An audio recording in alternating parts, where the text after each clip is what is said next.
You wake up in the morning, and before your feet even touch the floor, the voice starts. You know the one I'm talking about. It whispers that you're not good enough. It reminds you of every mistake you've made, every opportunity you've missed, every time you've fallen short. And slowly, quietly, you've started to believe it. You've lost something precious, something that once felt as natural as breathing. You've lost confidence in yourself. I know this feeling intimately. I've sat alone in the darkest hours of night, wearing the weight of an empire on my shoulders, questioning every decision, wondering if I was truly capable of the responsibilities placed before me. I've felt the cold grip of self-doubt tighten around my chest, until breathing itself became a conscious effort. And here's what I've learned through those long, difficult nights. Losing confidence isn't a sign of weakness. It's a sign that you're human. It's a sign that you care. It's a sign that you're aware enough to see the gap between who you are and who you want to become. But let me tell you something else I've learned. That gap, that space between your current self and your ideal self, isn't meant to destroy you. It's meant to guide you. The very fact that you can see it, that you can feel the absence of confidence, means you haven't given up. Somewhere inside you, there's still a spark, still a quiet voice saying, "This isn't how the story ends." Today, I want to share with you 6 powerful principles from Stoic philosophy that helped me rebuild confidence when mine had crumbled to dust. These aren't quick fixes or empty motivational slogans. These are deep truths that have sustained people through wars, plagues, personal tragedies, and the daily grinding challenges of being human for over 2,000 years. I'm going to speak to you as I would speak to a younger version of myself, sitting across from you, sharing what I wish someone had told me when I felt most lost. The path back to self-confidence isn't about pretending you're someone you're not. It's not about building a false persona or puffing yourself up with empty pride. Real confidence, the kind that sustains you through storms, comes from something deeper. It comes from understanding your own nature, accepting your humanity, and learning to work with yourself rather than against yourself. I see you there, carrying the weight of disappointment. Maybe you've failed at something important. Maybe someone you trusted told you that you weren't capable. Maybe you've just been worn down by the endless comparison, scrolling through other people's highlight reels while you're stuck in your blooper reel. Maybe you've tried and failed so many times that the thought of trying again feels like preparing to touch a hot stove. You know it's going to hurt, so why reach out at all? Let me start with this truth, and I need you to really hear it. Your past failures do not define your future capabilities. I know that sounds simple, maybe even trite, but stay with me. Think about a child learning to walk. That child falls dozens, hundreds of times. Does the child interpret those falls as evidence that they're fundamentally incapable of walking? No. The child gets up, again and again, because they don't yet have the story in their head that failure means something permanent about who they are. Somewhere along the way, we learned to make our failures mean something more than they actually mean. We turned a single event into a sweeping story about our identity. We took one rejection and transformed it into evidence that we're unlovable. We took one business failure and decided we're not cut out for success. We took one awkward social interaction and concluded we're fundamentally broken in some way. But here's the thing about those stories. They're not true. They're interpretations. They're meanings we've assigned. And anything we've assigned, we can reassign. This isn't about positive thinking or pretending problems don't exist. This is about seeing clearly, without the distortion of fear and shame. It's about recognizing that the situation is one thing, and your interpretation is another. The event happened in the world.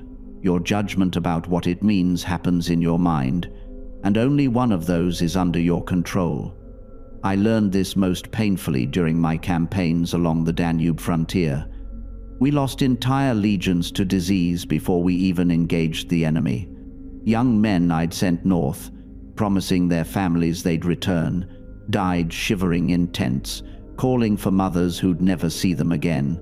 I could have judged this as evidence of my failure as emperor, as commander, as protector of Rome. I could have drowned in that interpretation. Many leaders would have. Instead, I asked, what's actually true here? Men died. That's the fact. The judgment that I'm personally responsible for disease, that I should have somehow prevented nature from taking its course, that their deaths diminish my worth as a leader. Those were additions, stories I could choose to believe or set aside. Setting them aside didn't mean I didn't grieve. It didn't mean I didn't search for better medical care, better sanitation, better strategies. But it meant I could function. It meant I could lead the survivors. It meant the weight of those deaths didn't crush my capacity to prevent more deaths. This is what people miss about Stoic philosophy. They think we're teaching emotional suppression. We're not. We're teaching precision.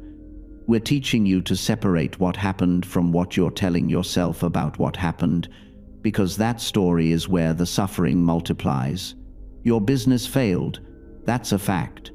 The story that you're a failure, that you'll always fail, that everyone's judging you, that your worth is tied to this outcome, that you've wasted years of your life, that you should have known better. Those are interpretations. And interpretations can be examined, they can be questioned, they can be changed. Not because we're lying to ourselves, but because we're finally telling the truth. The truth is simpler and lighter than the stories we create. The truth is usually just, this happened, and now I must decide what to do next. When you begin practicing this distinction, something remarkable occurs. The emotional charge starts to separate from the event itself. You realize you've been living in a haunted house of your own construction. The ghosts aren't real, they're projections, and the moment you see them clearly, they lose their power to terrify you. I'm not suggesting this is easy. Your mind has spent years, maybe decades, reinforcing these patterns. You've practiced these interpretations until they feel like reflexes. Someone criticizes your work, and before you consciously think anything, your body floods with shame. That's how deep these patterns run. But here's what I discovered, sitting in my tent after another brutal day of negotiation and warfare. Even the deepest patterns can be interrupted. Not all at once, not perfectly, but gradually. With patience and practice, you start by simply noticing just that. When the feeling comes, you pause and ask, what actually happened? And what am I adding? At first, you'll only notice after the fact. You'll replay the conversation hours later and realize you interpreted a neutral comment as an attack. That's fine. That's progress. You're beginning to see the mechanism.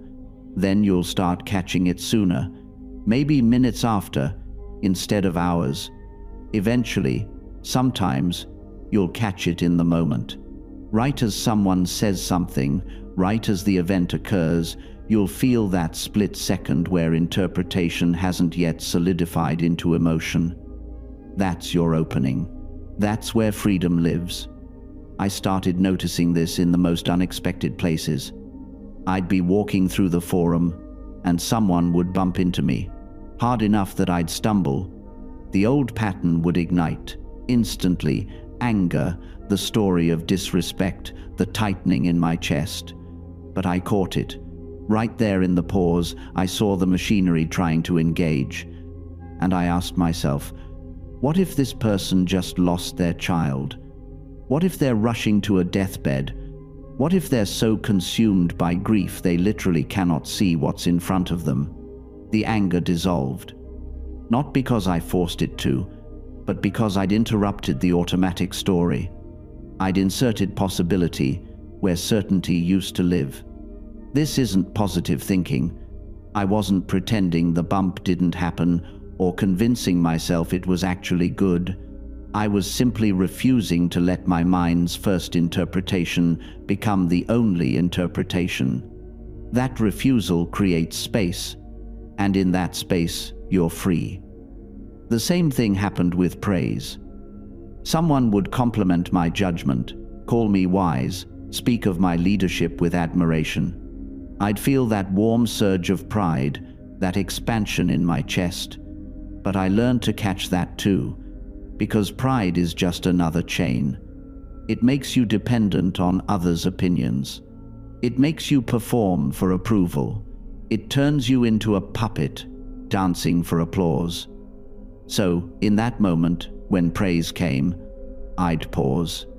I'd remind myself, this person sees a single decision, a single moment. They don't see the doubts I wrestled with at dawn. They don't see the mistakes I've made that haunt me still. They're not commenting on reality, they're commenting on their limited perception of reality. Their praise says more about them than about me. And just like that, the hook couldn't catch. The pride couldn't take root. Not because I rejected the compliment or thought myself unworthy, but because I saw it clearly for what it was. An interpretation, a judgment filtered through someone else's lens, no more true or false than rain is good or bad. You see what's happening here? I'm not controlling my emotions directly. That's impossible. Emotions aren't something you can just switch off, but you can absolutely control the thoughts that generate them. You can interrupt the story before it becomes feeling. Think of your mind like a fire. Emotions are the flames. Thoughts are the fuel. You can't grab flames with your bare hands and rearrange them, but you can absolutely stop adding wood. You can let the fire burn itself out naturally by refusing to feed it interpretations, judgments, stories about what things mean. Most people spend their entire lives trying to fight the flames while continuously throwing logs onto the fire. They feel anxious, and they try to force themselves to stop feeling anxious, all while thinking thoughts like, "This is terrible. What if it gets worse? I can't handle this. Everyone's judging me." They're fighting the emotion while generating the thoughts that create it. It's madness. It's like bailing water out of a boat while leaving the hole unplugged. The practice isn't about suppressing anything. It's about becoming conscious of the interpretation phase and making different choices there. It's about catching yourself in the act of creating meaning and asking, is this the only possible meaning? Is this serving me? Is this even true? Most of the time, the answer is no. Most of the interpretations that cause us suffering are neither necessary nor accurate. They're just habits. Stories we've told so many times, they feel like facts. You can change the story without denying reality. That's what most people misunderstand. They think acceptance means making excuses or pretending something bad is actually good. It doesn't. When I say a difficult colleague isn't times inherently times frustrating, I'm not saying they're secretly wonderful. I'm saying the frustration is your addition, not a feature of reality. The person did what they did. The interpretation, the label, frustrating, is yours. And you can change it, not to something false, to something more useful. Here's what this looks like in practice. Someone cancels plans with you last minute. The event is neutral, plans changed. But immediately, your mind might add a story. They don't respect my time. I'm not important to them. People always do this to me. Now, you're not just dealing with changed plans. You're dealing with disrespect, unworthiness, and a pattern of abandonment. You've turned a scheduling issue into an existential crisis. But you could just as easily think, something came up for them. These things happen. I now have unexpected free time. Same event, completely different experience. The difference isn't delusion, it's choosing an interpretation that doesn't create unnecessary suffering. Both stories could be true. You don't actually know why they cancelled. So why choose the story that makes you miserable? This is the power you've had all along. Not to control what happens, but to control what it means. Most people spend their entire lives as passive recipients of their own interpretations. Something happens, they feel something, and they assume that feeling is the only possible response. They never question it. They never realize they're choosing, even when they feel most powerless. But once you really see it, everything shifts. You start catching yourself in the act. Someone cuts you off in traffic, and you feel that familiar surge of anger rising. And then you pause. You see the space between the event and your response. You realize you're about to make this mean something it doesn't have to mean. That driver isn't attacking you personally. They're just a person who changed lanes. Maybe they didn't see you. Maybe they're rushing to the hospital. Maybe they're just a careless driver. None of it has anything to do with your worth as a human being. You can let it go. This isn't suppressing your emotions. It's not pretending you're some enlightened sage who's above it all. It's simply seeing clearly. It's recognizing that most of your suffering is optional. And here's what surprised me most when I started practicing this. It doesn't make you cold or detached. It makes you more present, more alive. Because you're not constantly lost in the stories your mind creates about reality. You're actually times in times reality, experiencing what's actually happening rather than the dramatized version your interpretation creates. You become less reactive, not because you're numb, but because you're clear. You see things as they are, not as your fears or insecurities paint them. And from that clarity, you respond more effectively. You make better decisions. You suffer less. You help more. This is what the Stoics meant by living according to nature. Not some mystical communion with trees, just seeing reality accurately. Responding to what times is asterisk, rather than what you imagine or fear. And here's the thing about seeing reality accurately. Most people never do it. They see the world through their desires, their fears, their past wounds. Someone cuts them off in traffic, and they're not seeing a person, they're seeing every time they've felt disrespected, every authority figure who dismissed them, every moment of powerlessness in their life. That's not reality. That's a projection screen. I learned this from watching the Senate. Grown men who couldn't see an opponent without seeing their father, couldn't hear criticism without hearing their childhood bully. Every interaction filtered through decades of accumulated trauma and ego, and they were making decisions that affected millions. Stoicism says, look at the thing itself. Strip away the narrative. Strip away the judgment. Strip away what it means about you. Just see what's actually there. Your boss criticizes your work. Reality is, she made sounds with her mouth conveying information about changes she wants. Your mind adds, she thinks I'm incompetent. I'm going to get fired. I'm worthless. That's not reality. That's you writing a story. The skill is catching yourself writing the story, seeing the gap between the event and your interpretation. That gap is where your freedom lives. I practiced this constantly. Someone would slight me at a banquet.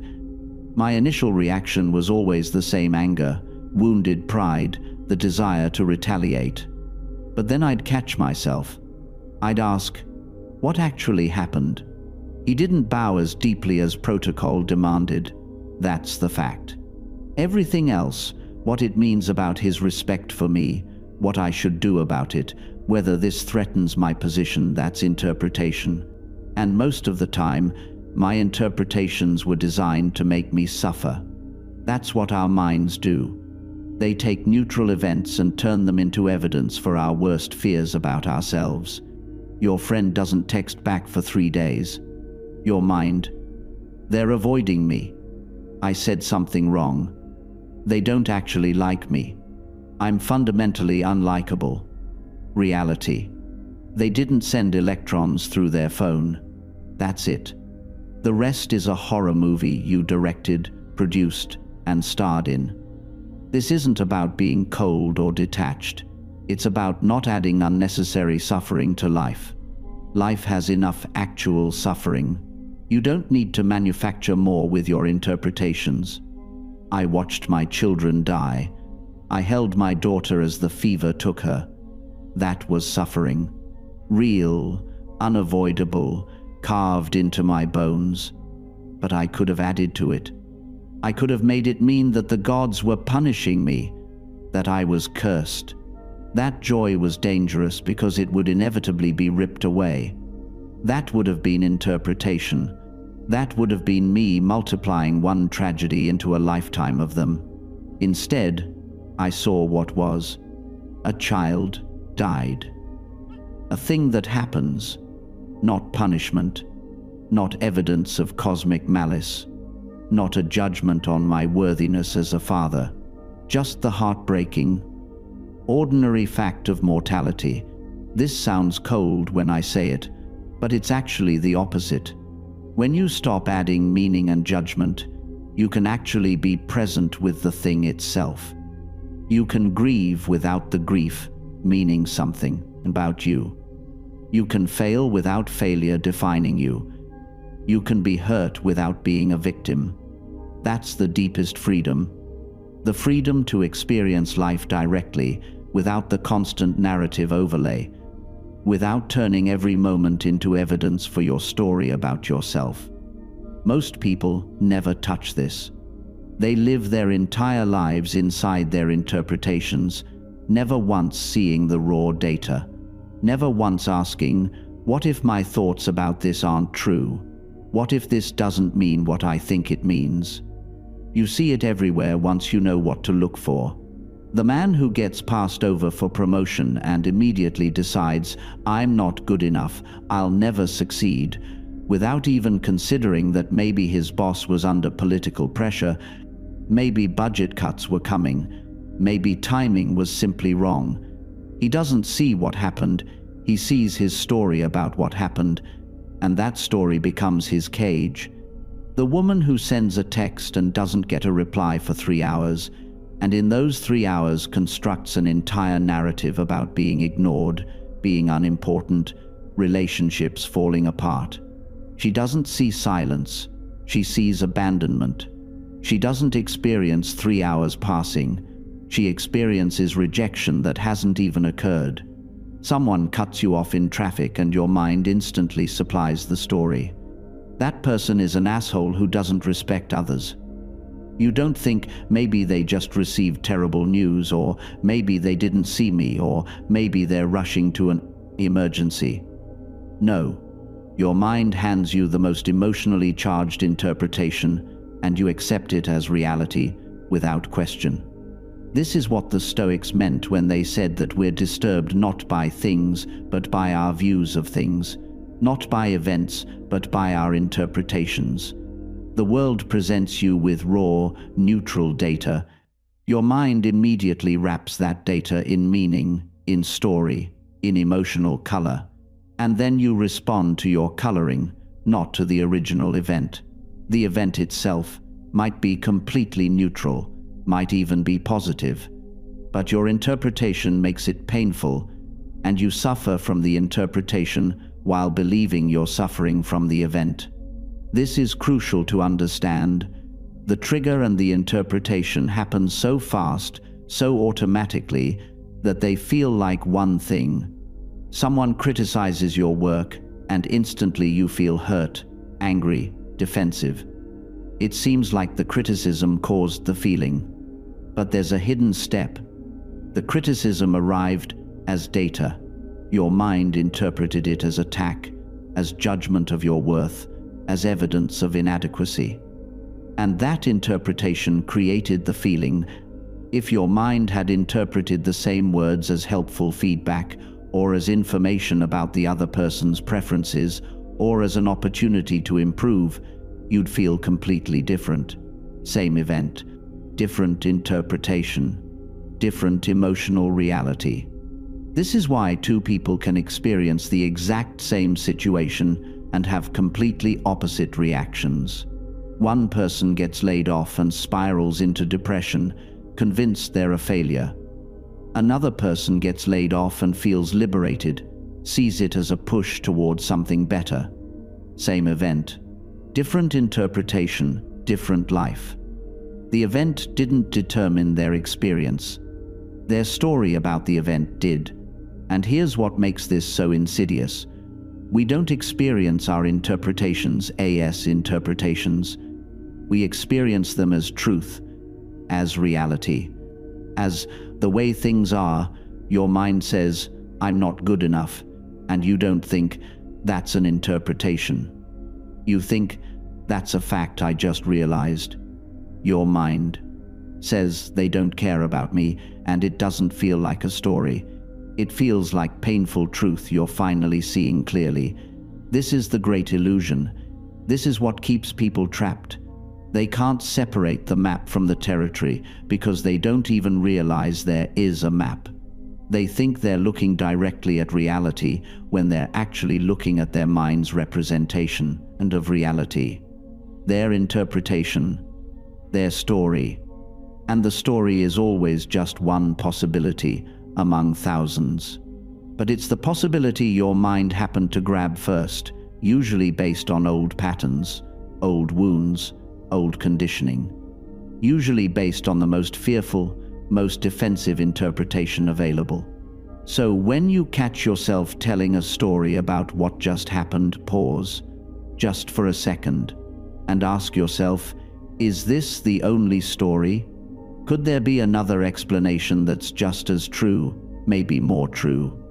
Could there be 10 other explanations I haven't even considered because I was so quick to lock onto the first one? This isn't about toxic positivity. I'm not saying you should always assume the best. I'm saying you should recognize that you're assuming at all. That's the difference. That's where the freedom lives. Because here's what happens when you realize you're telling stories. You stop taking them so seriously. You stop treating your interpretations as if they're facts carved in stone. You start to see that your emotional reactions aren't being caused by what happened. They're being caused by the story you told yourself about what happened. Someone cancels plans. You feel hurt, but the hurt isn't coming from the cancellation itself. It's coming from the story. They don't value my time. I'm not important to them. I'm always the one who cares more. That's the story causing the pain, not the event. And when you see that clearly, really clearly, you get a choice you didn't have before. You can still feel the initial sting, sure. But then you can step back and say, wait, that's a story. What if they're just overwhelmed? What if they're struggling with something I don't know about? What if this has nothing to do with me at all? And suddenly the hurt loosens, not because you're forcing it away, but because you've questioned the foundation it was built on. This is what the Stoics understood deeply. They knew that between stimulus and response, there's a space, and in that space is your power. But that space only exists if you can see your interpretations as interpretations, not as reality itself. Most people never find that space. They go straight from event to reaction, so fast they don't even realize they took a detour through their own minds first. They think reality is attacking them, when really it's just their thoughts about reality. And this applies to everything.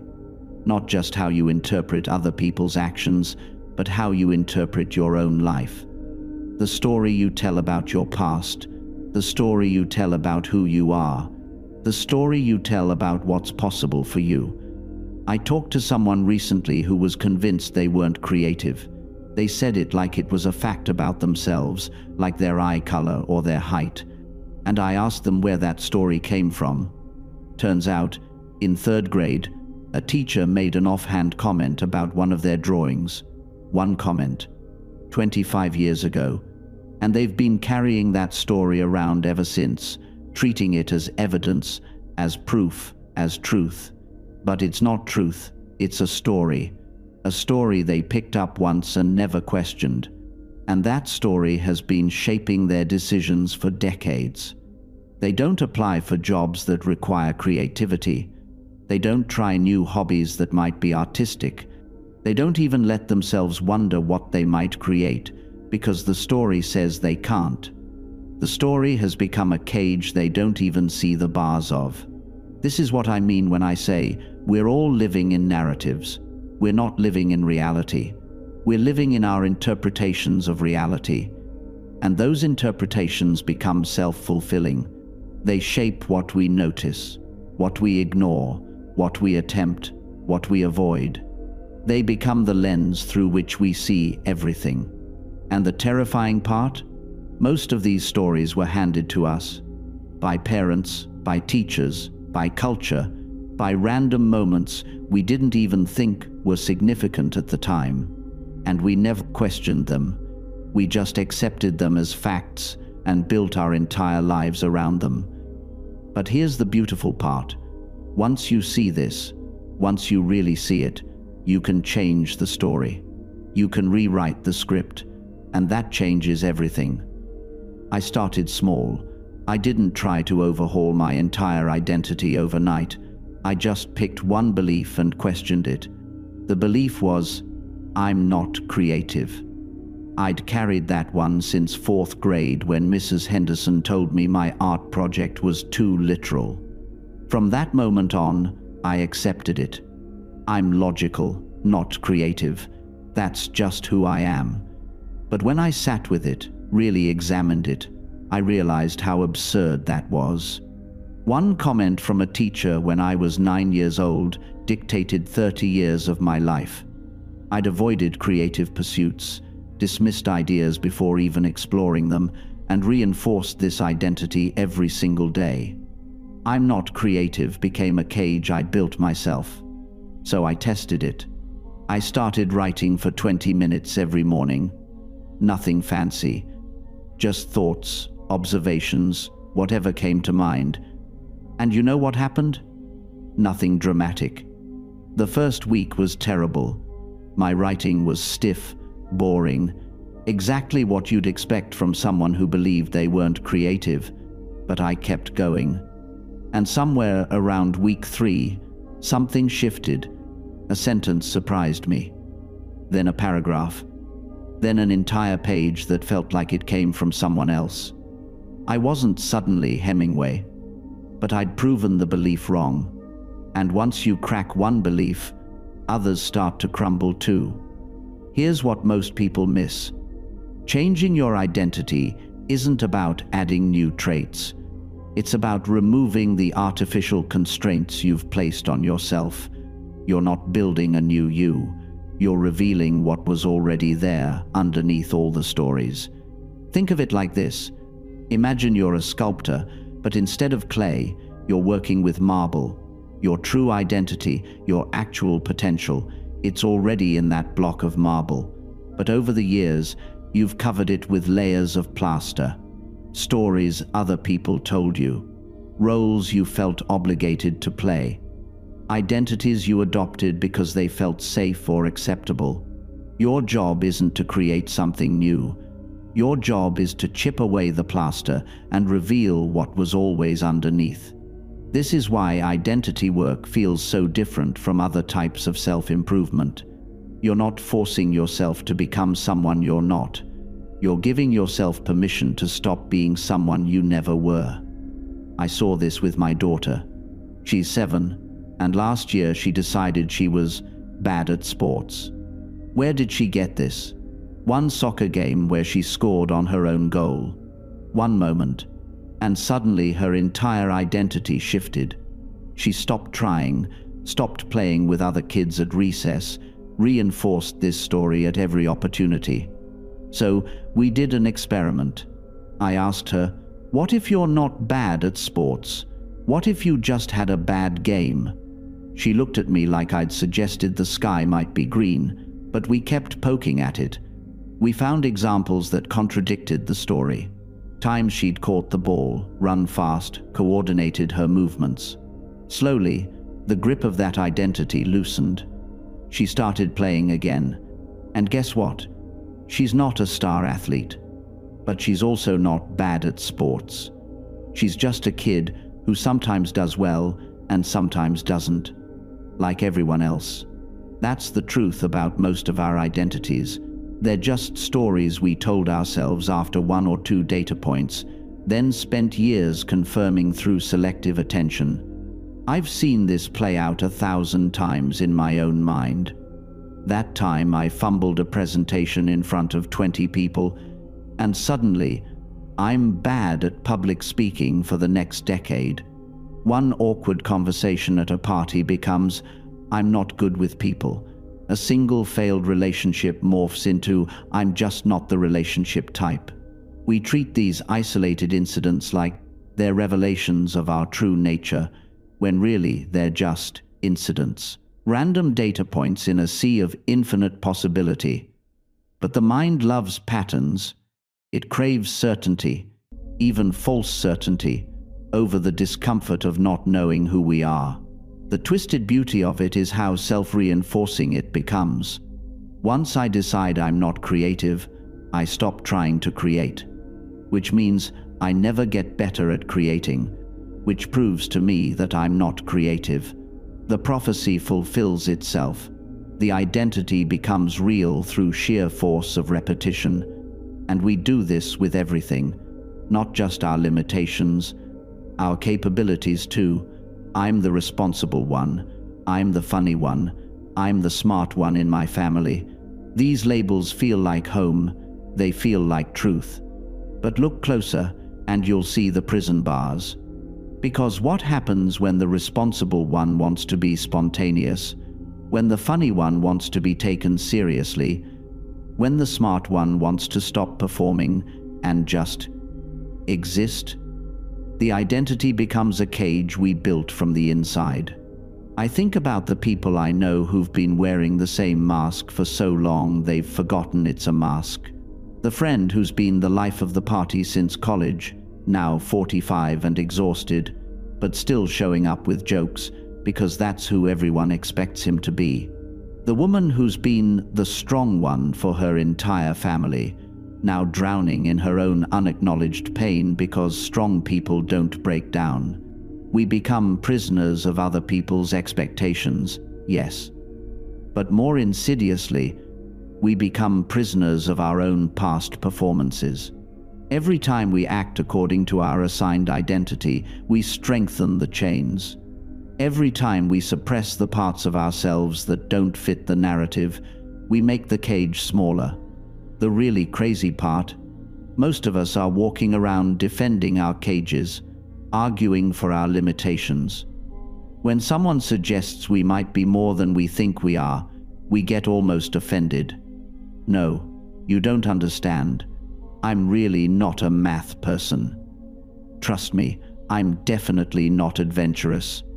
We cling to these identities like they're precious treasures, when they're actually just old stories that stopped serving us years ago.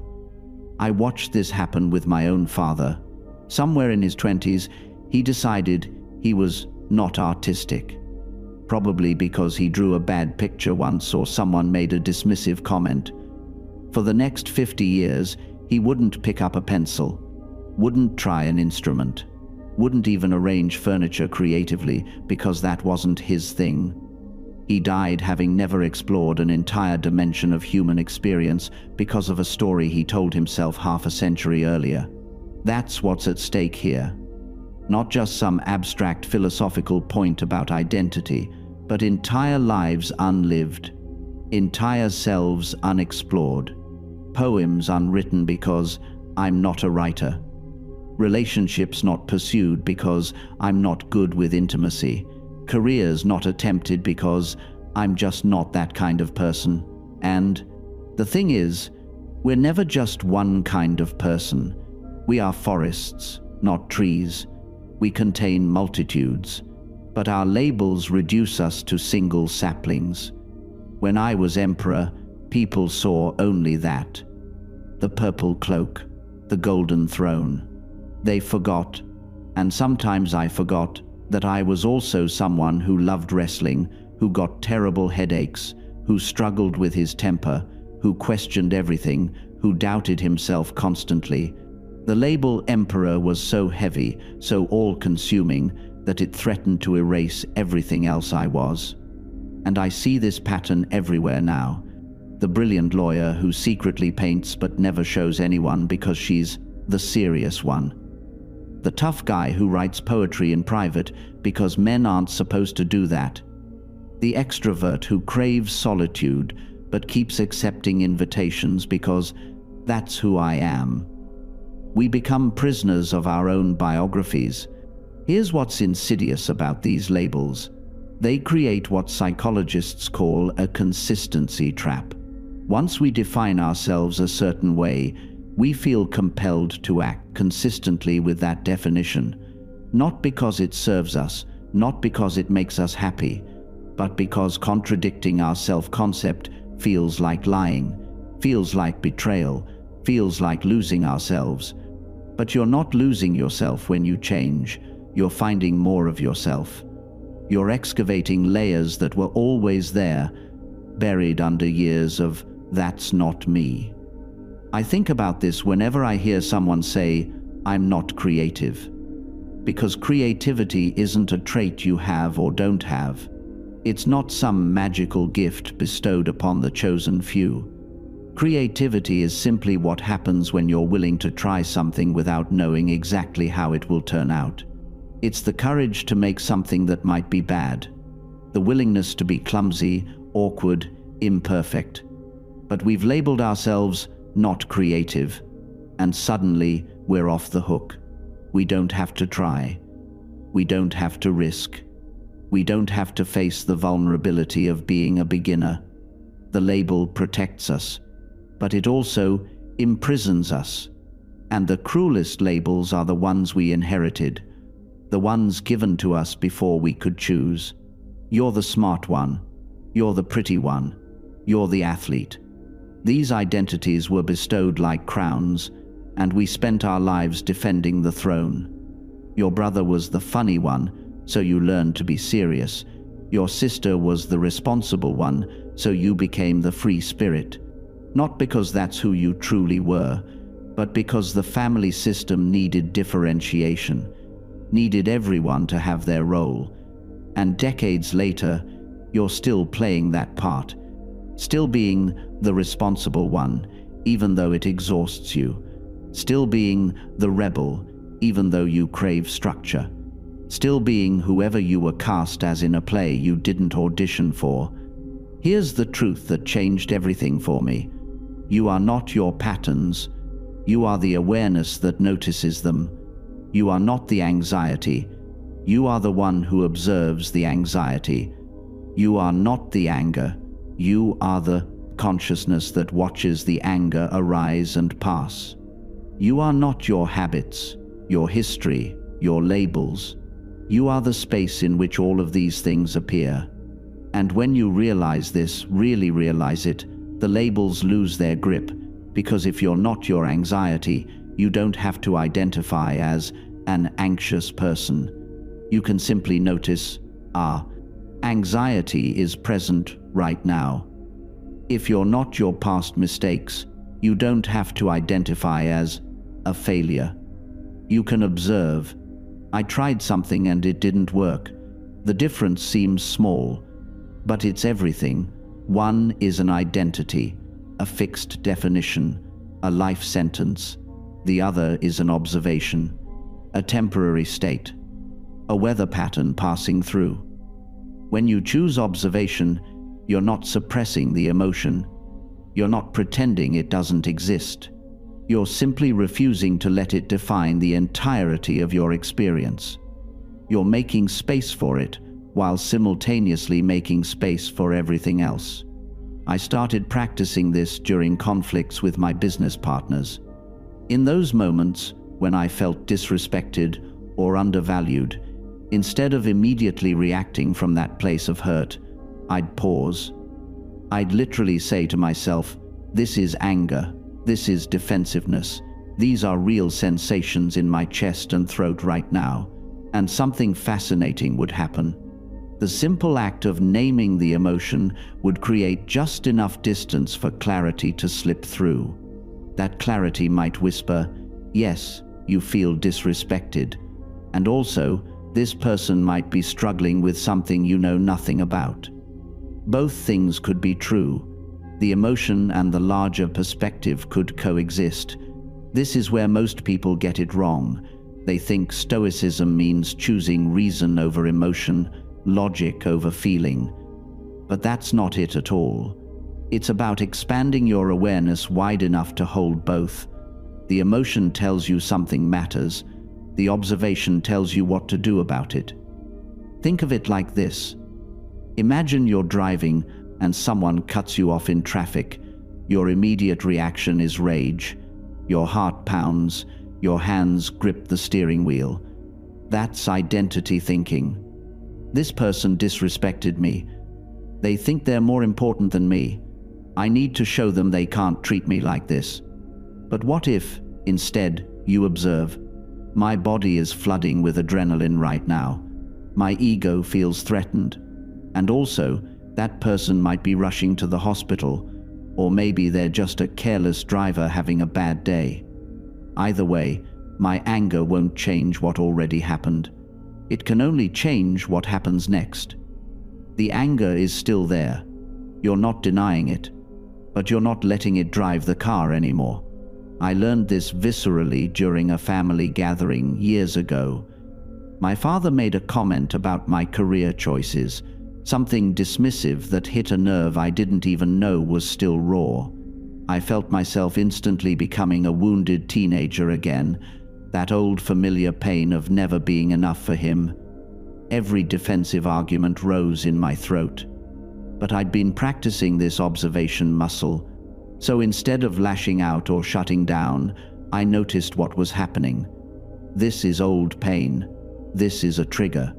This is my younger self trying to protect me. And in that space of observation, I could choose my response. I didn't need to prove anything. I didn't need to change his mind. I could simply acknowledge his comment and redirect the conversation without carrying that wound into the rest of my evening. The Stoics called this prosos, continuous attention. It's the practice of watching your mind like you'd watch a movie screen, noticing the thoughts and emotions as they arise without automatically believing every single one. Because here's what we don't realize. Most of our identity thoughts are just habits. Neural pathways we've worn so deep through repetition that they feel like highways we have no choice but to travel. I'm not a morning person. I'm bad at confrontation. I always mess up opportunities. People never take me seriously. These thoughts feel like truths because we've thought them 10,000 times. But they're not truths. They're just well-rehearsed stories. And stories can be rewritten. This doesn't mean you gaslight yourself into toxic positivity. You don't replace "I'm struggling" with "everything is fine." That's just trading one lie for another. Instead, you add nuance, you add observation. "I'm struggling" becomes "I'm having thoughts about struggling." "I'm a failure" becomes "I'm experiencing the emotion of failure right now." "I'm stuck" becomes "I'm in a situation that feels stuck, and I'm having trouble seeing the options available to me." See how that shifts everything? You're not denying what you feel. You're not pretending it's not real. But you're also not letting it define your entire reality. You're creating a little space between you and the experience. And in that space, something remarkable happens. The intensity doesn't have to decrease for you to feel better. That's what most people don't understand. They think the goal is to make the panic smaller, to make the sadness lighter, to make the anger disappear. But that's not how this works. The intensity can stay exactly the same. What changes is your relationship to it. What changes is whether you're drowning in the ocean or standing on the shore watching the waves. I remember working with someone who had panic attacks, severe ones, the kind that made him think he was dying, and we tried everything: breathing exercises, grounding techniques, cognitive restructuring, all useful tools, but something was missing. The panic kept returning because he was still fighting it, still treating it like an enemy. Then one day, in the middle of describing an attack, he paused and said, "I notice I'm describing this like it's happening to me. Like panic is something outside that attacks me." And I said, "What if it's not? What if panic is just what your nervous system does when it feels threatened? What if it's not personal?" His face changed. For the first time, he wasn't at war with himself. He was observing a pattern. And the next time panic came, instead of, "Oh no, here it comes again. I can't handle this," he thought, "Here's that panic pattern. My body is doing its threat response thing. This is uncomfortable, but it's just my nervous system being overprotective." The panic didn't stop immediately, but his suffering decreased dramatically, because he stopped adding the second layer. The panic was painful, sure, but he wasn't also panicking about the panic. He wasn't also telling himself he was broken. He wasn't also fearing the next attack constantly. This is what diffusion gives you. Not the absence of pain, not the magical disappearance of difficult emotions, but the end of unnecessary suffering, the end of the war with yourself. And here's where it gets really practical. You can start applying this immediately, today, in small ways. You don't need to wait for some breakthrough moment. You don't need years of meditation practice. You just need to start noticing when you're fused with a thought and practice the simplest diffusion technique of all. Add the phrase, "I'm noticing," before your thoughts. "I'm worthless" becomes, "I'm noticing the thought that I'm worthless." "Everything is falling apart" becomes, "I'm noticing my mind saying everything is falling apart." "I can't do this" becomes, "I'm noticing the belief that I can't do this." It sounds almost too simple, doesn't it? Like it couldn't possibly make a difference. But try it right now. Think of something that's been bothering you, some thought that's been weighing on you. Now say it without the prefix. Let yourself believe it fully. Feel how heavy it is, how real, how absolute. Now add, "I'm noticing the thought that," before it. Say it again. Pay attention to what happens. There's a shift, isn't there? Subtle, maybe, but it's there. A tiny bit of breathing room. A small recognition that this is a mental event, not an unchangeable fact. That shift is everything. Because once you can see a thought as a thought, you can choose whether to engage with it. You can decide whether it's useful, whether it's true, whether it deserves your energy. You're no longer its prisoner, you're its observer. And the more you practice this, the more natural it becomes. Think of it like learning to play an instrument. At first, every note requires conscious effort. Your fingers stumble, your timing falters. But with practice, something remarkable happens. The music begins to flow through you. Your hands move without deliberate thought. You're no longer forcing the melody, you're channeling it. That's what happens when you consistently apply Stoic principles. The gap between stimulus and response grows. What once triggered immediate anger now creates a brief pause. In that pause lives your freedom. And each time you choose wisdom over impulse, you strengthen that space. You're not suppressing emotion. You're creating room for reason to breathe before reaction takes over. I've watched this transformation in countless people. The executive who once exploded at every setback, now speaking with measured clarity during crises. The parent who screamed at their children in frustration, now responding with patient firmness. The athlete who crumbled under pressure, now thriving in high-stakes moments. None of them became emotionless robots. They became masters of their responses. But here's what most people misunderstand about this process. They think becoming more philosophical means becoming colder, more distant, less human. The opposite is true. When you're no longer enslaved by your emotions, you actually feel them more fully. You experience joy without the anxiety of losing it. You feel sadness without drowning in it. You express anger without being controlled by it. Your emotions become information rather than commands. They're signals pointing you toward what matters, not orders you must obey. When someone insults you, the flash of anger tells you that dignity matters to you. Good. Feel that. Acknowledge it. Then decide consciously whether this particular insult deserves your energy. Usually, it doesn't. This is the freedom the Stoics promised. Not freedom from feeling, but freedom in how you respond to feeling. And this freedom compounds over time. Each conscious choice creates a neural pathway.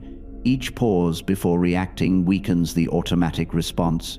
You're literally rewiring your brain to serve your values rather than your impulses.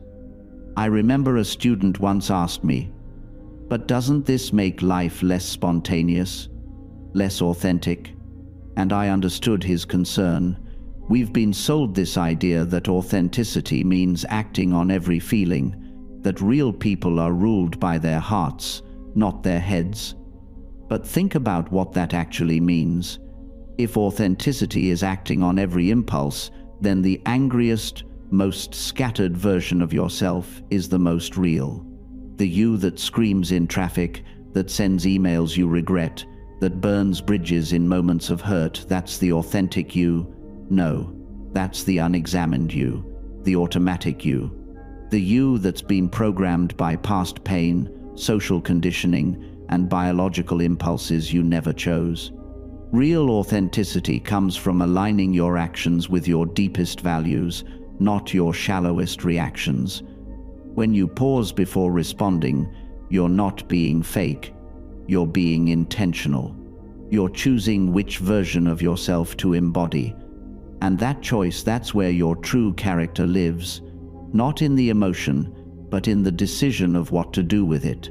Think about the last time you felt insulted. Someone said something cutting, maybe in front of others. That flash of heat in your chest, the tightness in your throat, those are just chemicals. Adrenaline, cortisol, your body preparing for a threat that doesn't actually exist. But here's what matters. That physical reaction doesn't care about truth. It doesn't care if the insult was justified or ridiculous. Your body responds the same way regardless. So when I feel that surge, I've learned to pause, not suppress it. That's different. Suppression is pretending you don't feel it. Pausing is acknowledging it while refusing to let it drive. It's the difference between denying a storm exists and choosing not to sail directly into it. I ask myself, is this person's opinion part of my philosophy? Usually, it isn't. Most criticism comes from people living according to their values, not mine. They're judging me by standards I never agreed to follow. So why would I let their measurement of me determine my peace? It's like letting someone who doesn't know music tell you your song is wrong. They're entitled to their opinion. You're entitled to ignore it. But sometimes, and this is crucial, sometimes the criticism lands because it's true. Someone points out where you failed, where you were selfish or lazy or cruel. That sting isn't just ego, it's recognition. And here's where Stoicism separates the mature from the fragile. When criticism is valid, it's not an attack, it's information. I once made a decision that hurt someone I cared about. I didn't see it at the time. I thought I was being practical, reasonable. When they finally confronted me, my first instinct was defense. My mind scrambled for justifications, for ways to explain why I was actually right. But underneath that scramble was something else, the quiet knowledge that they weren't wrong. I had prioritized my convenience over their dignity. I could have argued. I could have built a case for why my actions made sense. But what would that have accomplished? I would have protected my ego and damaged the relationship. Instead, I did something that felt harder in the moment but lighter afterward. I agreed. You're right. I didn't consider how that would affect you. I'm sorry. No qualifiers. No.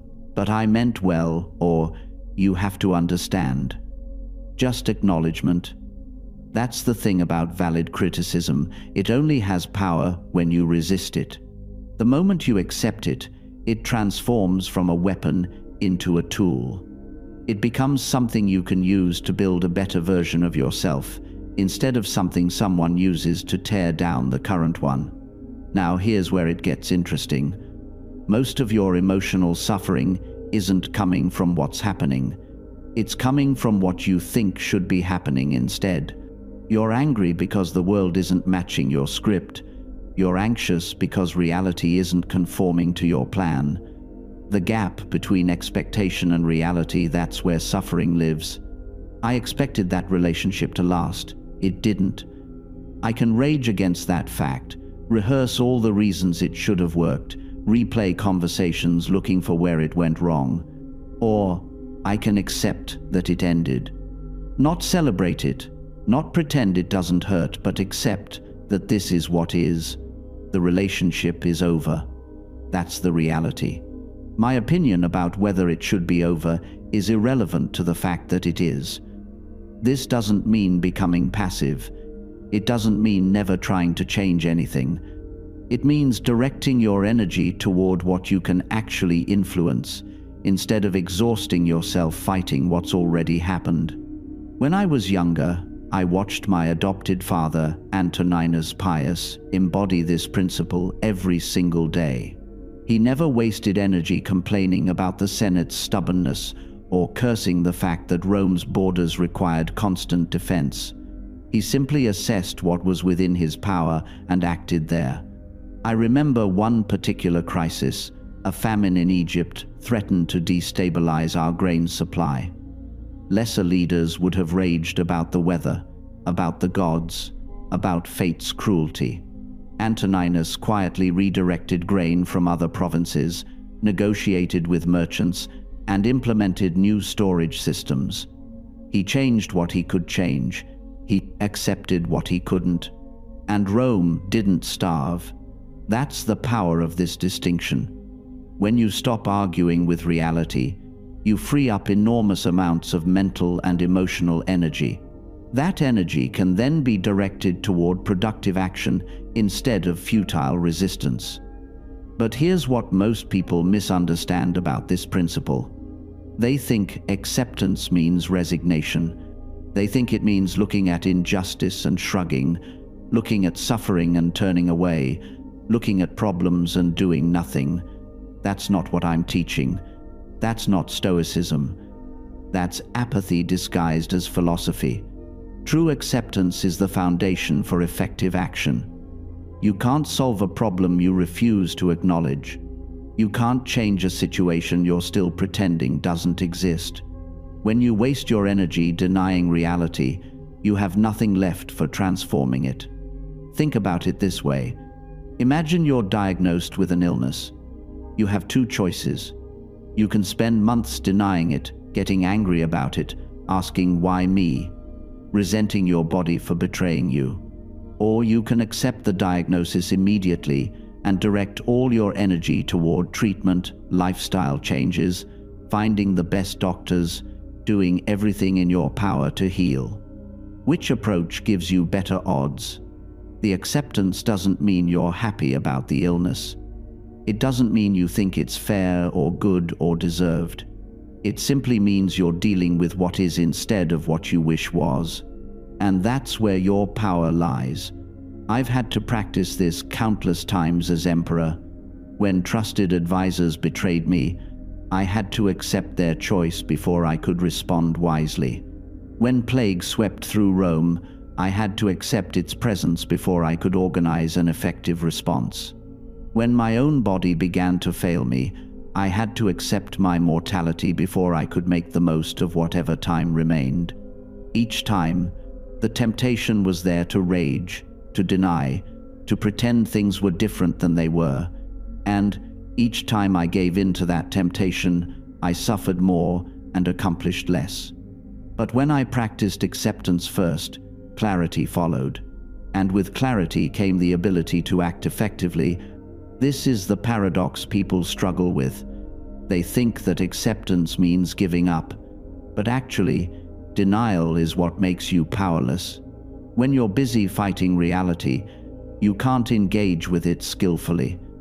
When you accept reality, you can finally work with it instead of against it. There's a question I've trained myself to ask in every difficult situation. What part of this can I influence? Not, is this fair? That's irrelevant. Not, do I like this? My preferences don't change facts. Simply, what can I actually do here? That question cuts through so much unnecessary suffering. It separates the controllable from the uncontrollable with surgical precision. And once you've made that separation, your path forward becomes clear. Someone insults you publicly. You can't control their words, those are already spoken. You can't control whether others believe them. You can't control your immediate emotional reaction. But you can control your response. You can control whether you let their words define you. You can control whether you engage or ignore. You can control who you choose to be in that moment. And here's what I've learned. When you stop trying to control the uncontrollable, you stop wasting energy on battles you can never win. You stop arguing with reality. You stop exhausting yourself trying to change things that are fundamentally beyond your reach. Instead, you redirect that energy toward what actually matters. Toward building the life you want. Toward becoming the person you're capable of being. Toward relationships that actually nourish you instead of drain you. I remember spending hours, literally hours, crafting the perfect response to someone who had criticized my work publicly. I rewrote it. I refined it. I imagined their reaction. I played out the entire conversation in my head before it even happened. And then I stopped myself and asked, what am I actually controlling here? The answer was nothing. I was trying to control their opinion. I was trying to control how others would perceive the exchange. I was trying to control outcomes that depended entirely on other people's interpretations, moods, and biases. So I deleted the response. I closed my laptop, and I went back to my work. Not because I was scared, not because I was weak, but because I understood something fundamental. Engaging was giving away my power, not claiming it. That person's criticism didn't change the quality of my work. It didn't erase what I had built. It didn't determine my worth. The only power it had was the power I gave it by obsessing over it, by letting it occupy space in my mind, by treating it like something that required my energy. When you truly grasp the dichotomy of control, you realize that most of what we think we need to control, we don't. Most of what we think requires our response, doesn't. Most of what we think we must fix or address or argue with, we can simply let go. This doesn't make you passive, it makes you powerful. Because passive people react to everything. They're blown around by every opinion, every comment, every slight. They're constantly in response mode, constantly defensive, constantly trying to manage everyone else's perceptions. But people who understand control, they choose their battles with precision. They engage where it matters and withdraw where it doesn't. They protect their energy like the finite resource it is. Think about your attention as a budget. You only have so much. Every time you spend mental energy worrying about someone's opinion, you're making a transaction. You're buying into something. And most of the time, what you're buying is worthless. Someone gossips about you? That's them spending their attention budget on you. Don't spend yours on them in return. That's a bad investment. Someone leaves a nasty comment? That's them projecting their issues. Don't internalize their projection. That's accepting a package you never ordered. Someone misunderstands your intentions. You can't climb into their brain and rearrange their thoughts. You can clarify once if it matters, but beyond that, you're trying to control the uncontrollable. The Stoics had a phrase for this, amor fati, love of fate. It means accepting what happens and working with it rather than against it. You didn't get the job? That's reality. You can't change it by ruminating, but you can control how you prepare for the next one. Your relationship ended? That's reality. You can't force someone to love you, but you can control how you heal, how you grow, and who you become afterward. You got sick? That's reality. You can't will yourself healthy through sheer frustration, but you can control how you treat your body, how you manage your mental state, and how you navigate the recovery process. This is the difference between suffering and pain. Pain is inevitable, it's part of being human. But suffering? Suffering is what happens when you reject reality, when you argue with what is, when you exhaust yourself trying to control what you cannot. And this is where most people live their entire lives, in that space between pain and suffering, unable to tell the difference. They experience something difficult and immediately add layers of resistance to it. The event itself might last a moment, but they'll carry the suffering for years. I learned this lesson in the worst possible way. When my son died, I was confronted with a choice I didn't even realize I was making. The pain was absolute.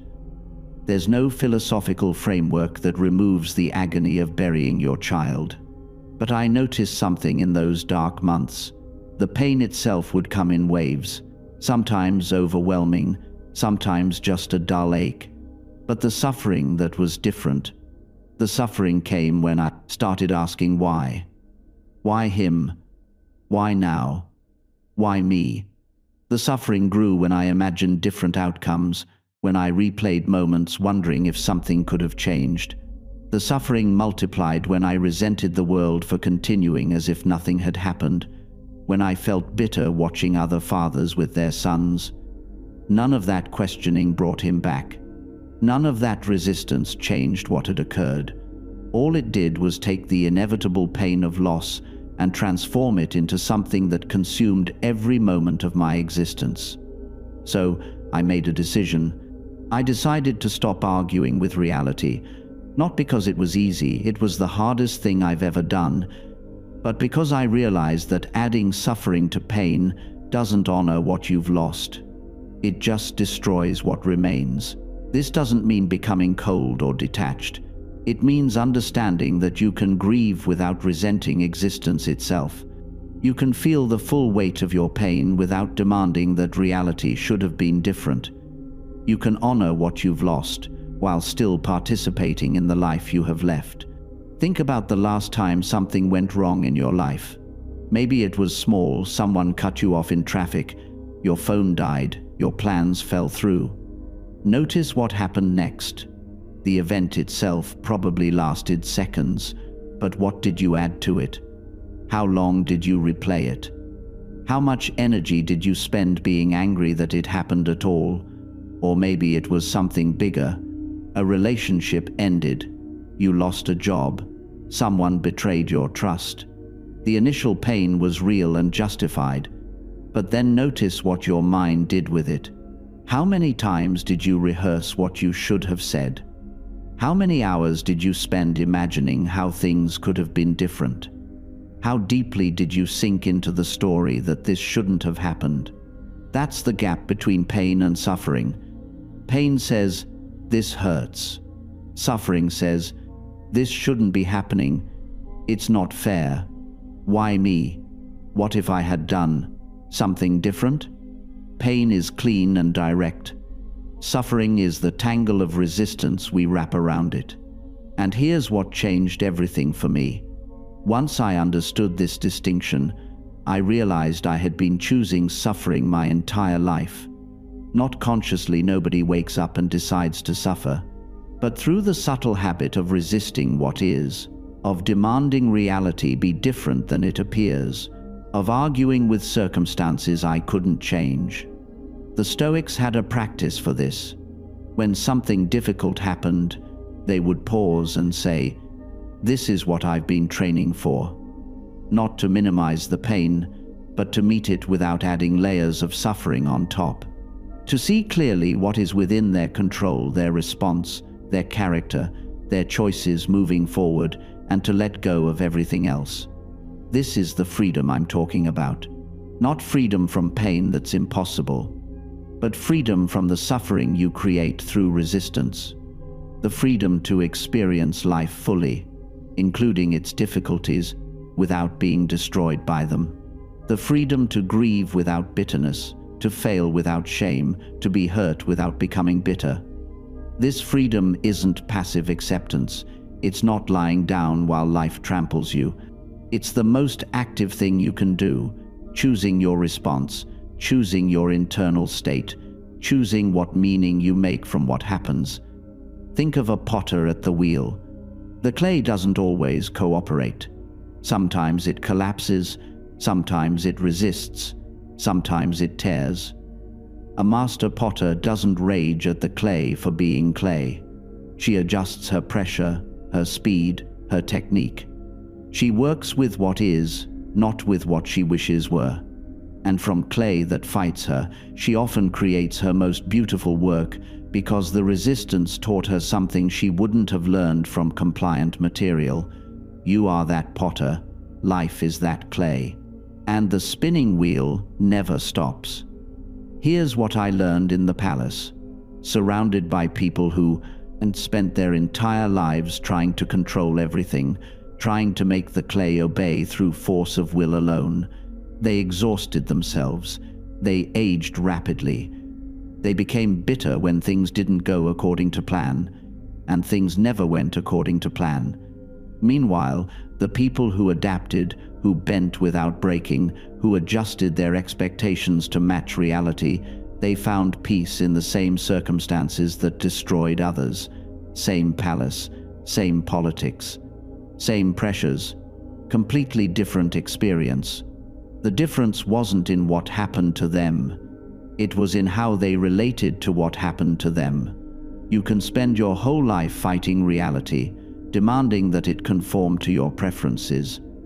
This is like standing in the rain and insisting that you shouldn't be wet. You can be right. Maybe you shouldn't be wet. Maybe you deserve not to be wet and still be completely soaked. Your righteousness doesn't keep you dry. Or you can accept the rain, find shelter, adjust your plans, not because you like the rain, not because you think rain is good, simply because rain is what's actually happening, and working with reality is always more effective than fighting it. This is the deepest practice. Reality, acceptance without resignation. Engaging fully with what is while still working toward what could be. Acknowledging the present without abandoning the future. Most people live in one of two mistakes. The first mistake is total resignation. Nothing matters, nothing changes, why try? This isn't acceptance, it's giving up. It's the opposite of what I'm teaching. The second mistake is constant resistance, refusing to accept anything until it matches your ideal. This isn't ambition, it's torture. You torment yourself with the gap between what is and what should be, and that gap becomes your entire reality. The middle path, this is wisdom. Accepting fully what this moment contains. Working skillfully toward what the next moment might contain. Not denying reality, not drowning in it, dancing with it. I think of the gardener again. She accepts the soil. She has its composition, its drainage, its pH. She doesn't pretend she has different soil. She doesn't rage at her soil for not being better. She works with it. She amends it where she can. She chooses plants that will actually grow in these conditions. And her garden flourishes not despite reality, but because she aligned her efforts with it. Your life is that garden. You inherited certain soil, your genetics, your family, your era, your starting circumstances. Much of this you didn't choose and cannot change. Accepting this soil isn't giving up. It's the prerequisite for growing anything beautiful. Then you have your daily weather, the unexpected events, the other people's choices, the random occurrences that affect you. You didn't create this weather. You can't control it.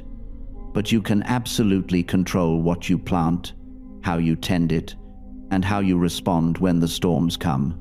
And they will come. The question was never if. The question is who you'll be when they arrive. Because here's what I've learned. Through sleepless nights on the Danube, through wars that should have destroyed me, through losses that carved holes in my chest I thought would never heal. You don't become unbreakable by avoiding breaks. You become unbreakable by breaking, by feeling every jagged edge of that breaking, and then by choosing consciously, deliberately, to rebuild yourself with something stronger than what was there before. Every time you think the universe has gone too far, that this particular blow was the one you can't possibly survive, you're being offered an initiation. Not into strength that looks impressive, into strength that actually holds. Think of it like a bone that fractures. When it heals, the break site becomes the strongest part of the bone, denser, more resilient. Your life works the same way. The places you've been shattered, those aren't your weak points anymore. They're where you've developed capacity that people who've never broken simply don't possess. But only if you let them heal properly. Only if you don't rush past the pain pretending it doesn't exist.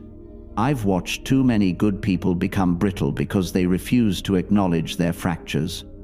They kept performing strength while the cracks spread deeper, and when the next blow came, and it always comes, they shattered completely. Not because they were weak, because they never gave themselves permission to be human in the breaking. You want to know the real secret that nobody tells you? The people who seem most unshakable aren't the ones who've avoided pain. They're the ones who've metabolized it, who've sat with it long enough to extract its lessons, who've cried until there were no tears left, and then got up anyway and made breakfast. There's a dignity in that I can't fully capture in words.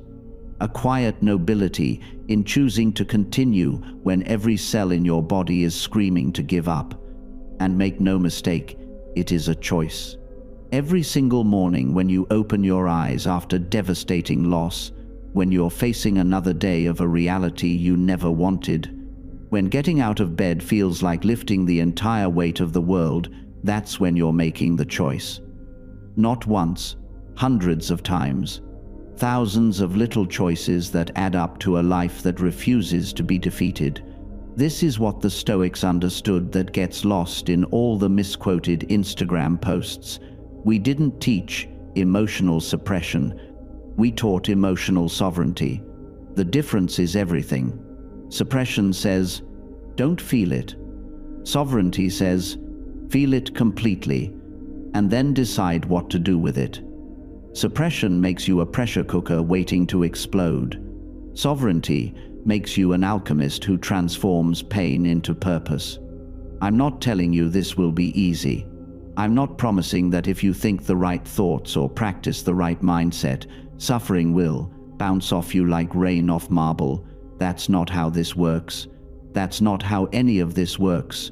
What I'm telling you is that you're stronger than you think. Not because you're special, though you are, but because every human being carries within them this capacity for incredible resilience. It's woven into your DNA. Your ancestors survived famines, wars, plagues, losses you can't imagine, or you literally wouldn't exist. That strength is in you, not as potential, as reality. as lived inheritance from every person who faced impossible odds and found a way through. You just have to stop waiting for the suffering to end before you start living again.